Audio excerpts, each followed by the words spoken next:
शेतकरी मित्रांनो, हेक्टरी 40,000 रुपये हा पीक विमा प्रत्येक शेतकऱ्यांना मिळणार आहे.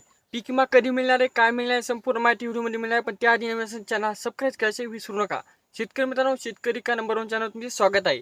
तुम्हाला सांगू इच्छितो, जो काही 2026चा आणि 25चा थकीत पीक विमा आहे, तो तुम्हाला आता वितरण होणार आहे. कारण की जे काही देशाचे कृषी मंत्री आहेत, शिवराजसिंग चौहान यांच्याद्वारे साफ सांगण्यात आले की जे काही शेतकऱ्यांची थकीत निधी आहे, ते आता शेतकऱ्यांपर्यंत जमा करावा, त्यांच्या खात्यावर जमा करावा किंवा त्यांच्यापर्यंत हा लाभ मिळावा. यामुळे शेतकऱ्यांना हा निधी मंजूर करण्यात आलेला आहे. आणि जे काही हेक्टरी 40,000 रुपये मिळणार फक्त आणि फक्त या शेतकऱ्यांना मिळणार आहेत. संपूर्ण माहिती पाहणार आहोत. त्याआधी नवीन असाल तर लाईकसुद्धा करून टाका. शेतकरी मित्रांनो, तुम्हाला माहिती आहे, ज्या शेतकऱ्यांनी पीक विमा भरला होता आणि जे काही शेतकऱ्यांचे नुकसान झाले ते ऑटोमॅट प्रकारे नुकसान झाले होते. त्या नुकसानामुळे शेतकऱ्यांना काहीच घडलं नाही. तरी पण शेतकरी कसे तरी धीर धरून चालत होते. पण शेतकरी मित्रांनो, शेतकऱ्यांनी एकच आशा धरली होती की शासन आपल्याला मदत करेन. पण शेतकरी मित्रांनो, शासनाने कोणतीही मदत आतापर्यंत केली नव्हती. पण आता शासनसुद्धा शेतकऱ्यांकडे पाहत आहे. शिवराजसिंग चौहानने कालच्या मीटिंगमध्ये जार काढलेला आहे की जे जारमध्ये लिहिलेलं आहे, महाराष्ट्रातील असो किंवा इतर जिल्ह्यातील असो, इतर राज्यातील असो, शेतकऱ्यांना हा पीक विमा मिळणार आहे. त्यामुळे महाराष्ट्रातील जे काही शेतकरी आहेत त्यांनी हे कामं करून खायचे आहेत. कोणकोणते ज्या शेतकऱ्यांनी फार्मर आय डी काढली नसेल त्यांनी फार्मर आय डी काढायची आहे. त्यानंतर आधार कार्ड KYC करून बँकला लिंक करायचं आहे. कारण की जे काही DBTद्वारे तुम्हाला पैसे पडतात ते डायरेक्ट आधार कार्डची ओळखपत्र दाखवल्यानंतर तुमच्या खात्यावर येतात, येत नाहीत. त्यामुळे आधार कार्ड जर नसेल तर तुमची जे काही आयडेंटिटी व्हेरिफिकेशन आहे ती नसल्यामुळे पैसे तुमच्या खात्यापर्यंत येत नाहीत. शेतकरी साधीसुद्धा गोष्टी करीत नाहीत आणि अपात्र होतात.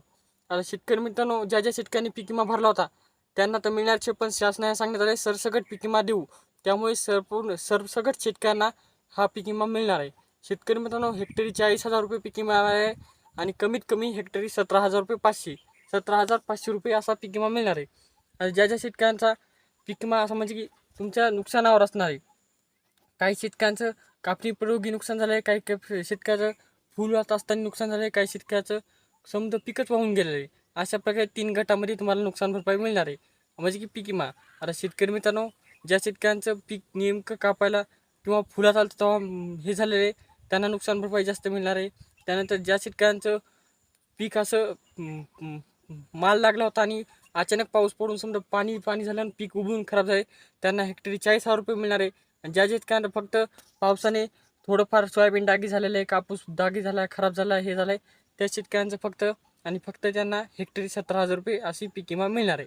अशा प्रकारचे 3 ट्रिगर आहेत, त्यानुसार तुम्हाला पैसे मिळणार आहेत.